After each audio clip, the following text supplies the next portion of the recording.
महाराज जी जब मुश्किल में थी तो कभी शिव जी से बोला, कभी दुर्गा जी से बोला, कभी राम जी से बोला तो काम कहीं तो बन जाए ऐसा। तो फिर महाराज जी ऐसे अलग अलग भगवान को बदलना तो कोई देवता नाराज तो नहीं हो जाएगा, पहले मुझसे बोली फिर अभी उससे? नहीं तो काम भी पूरा हो गया क्या? काम तो नहीं हुआ महाराज जी। कैसे हो जाएगा? शिव जी को पुकारा तो वो देखने लगे, पहले को दूसरे को पुकारा तो शिव जी ने देखा वो दूसरे के पास जा।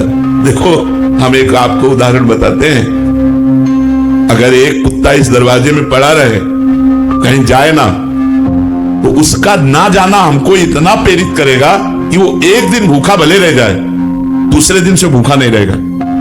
रोज दरवाजे पर निकलने पर जब हमको पता चलेगा कि ये कहीं किसी के दरवाजे नहीं जाता, केवल मेरे ही दरवाजे पे पड़ा रहता है, तो उसका पड़ा रहना हमारे ऊपर भारी हो जाएगा और हमारा कर्तव्य बन जाएगा कि यार इसको रोटी दे दो। जब कहीं जाता है और अगर ये पता है 4 दरवाजे पे जाता है तो भूखा रह जाएगा, क्योंकि वो समझेगा उनके दरवाजे में मिल गया होगा, वो समझेगा उनके दरवाजे में मिल गया होगा। तो इसीलिए हमको भगवान की अनन्य भक्ति करना चाहिए। किसी एक भगवान को पकड़ लो तभी अनन्यता आएगी। एक हम आपको उदाहरण बताते हैं महाभारत का। उपमन्यु नाम के एक ऋषि थे, उनके पिता पहले ऋषि मुनि सब जंगल में वास करते थे, गृहस्थ होते हुए भी, तो वो कभी किसी से दान नहीं लेते थे। तो एक दिन उपमन्यु जी उस ऋषि के घर गए बालकों के साथ खेलते हुए, जिनके जजमान थे। तो वहां उनको सुंदर दूध पीने को मिला जो कभी जीवन में नहीं मिला था, क्योंकि जंगली फल मूल से गुजारा करने वाले ऋषि थे। उपमन्यु जी ने अपनी मां को आके कहा मुझे दूध दीजिए जैसा मैंने उनके घर में पिया। तो उनका तुम्हारे पिता किसी जजमान का दान नहीं लेते, इसलिए हमारे पास न गाय है, न सुविधा है, न दूध दे सकते हम आपको। वो हट कर लिए। तो एक जंगली चावल होता है, उसको पीस करके उन्होंने पानी में पिलाया कि लो। तो उनका नहीं, ये दूध नहीं है। तो उनका अगर तुम्हें दुग्ध ही पान करना है तो भगवान शंकर की आराधना कर। बड़े आवेश में कहा, और जो चाहेगा तुझे प्राप्त होगा। तो उनका माँ फिर मुझे आराधना का नियम बताओ। तो उन्होंने नियम बताया और पंचाक्षरी मंत्र उनको दिया। वो 10,000 वर्ष तक दाहिने पैर के अंगूठे केवल खड़े होकर पंचाक्षरी मंत्र हाथ उठा के जपते रहे 10,000 वर्ष तक। भगवान शिव प्रसन्न हो गए।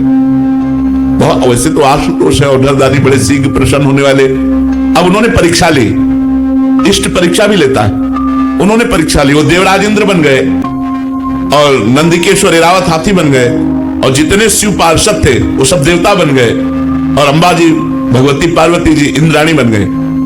और उनका वरम ब्रू, नेत्र खोलो और वरदान मांगो। उन्होंने नेत्र खोला, देखा ये तो देवराज इंद्र का समाज, उनका जो तुम्हारी इच्छा वो मांग लो। तो उन्होंने प्रणाम किया और कहा देवराज इंद्र और समस्त देव समाज आपके चरणों में प्रणाम है, पर आप जाइए, मुझे आपसे नहीं चाहिए, मुझे भगवान शिव से चाहिए। चूंकि भगवान शिव ही थे तो उपहास करने लगे। तो उनका सावधान, मैंने ना आपको बुलाया है, न मैंने आपसे मांगा है, आप स्वयं आए हो तो हम आपको नमस्कार करके वापस भेज रहे हैं। पर यदि आप हमारे इष्ट की निंदा करेंगे तो आप ऐसा ना समझिए, हमारे इष्ट के मंत्र में इतनी ताकत है कि मैं एरावत सहित तुम्हें अभी भस्म कर दूंगा। अब चूंकि भगवान शिव थे तो डरने वाले तो थे नहीं, फिर उपहास करने लगे शिव का। तो एक अघोर मंत्र है भगवान शिव का। हम लोग जब संन्यास मार्ग में थे तो उस मंत्र का परिचय हमें प्राप्त है। अगर ये सिद्ध हो जाए तो जो चाहे वो कर सकता है। तो उन्होंने तुरंत हाथ में जल लिया, जो ही अघोर मंत्र का संधान किया तो नंदिकेश्वर प्रकट हो गए, उस जल को रोक लिया और कहा इष्ट मंत्र से इष्ट पर प्रहार करते हो। तब देखा तो भगवान शंकर, पार्वती और समस्त पार्षदगण, तो उनका त्राहिमाम शरणागत वत्सल भगवान शिव रक्षा करो। हमने तो देवराज इंद्र समझकर प्रहार किया। बोले नहीं वत्स, मैं तुम्हारी परीक्षा लेने आया था कि देखें तुम एकनिष्ठ हो या केवल अपनी चाह पूर्ति करने वाले, जैसे आपने प्रश्न किया। अब बोलो क्या चाहते हो। तो उनका जो हमारी कामना थी उसकी पूर्ति होनी चाहिए। तो उनका क्षीर समुद्र से, जिसमें भगवान शयन करते हैं, उस क्षीर समुद्र से रोज तुम्हें दुग्ध आएगा, और अजरश्चैव अमरश्चैव, और जब तुम हमें याद करोगे मैं प्रकट हो जाऊंगा। तो अनन्य निष्ठा से ही वस्तु की प्राप्ति होती है।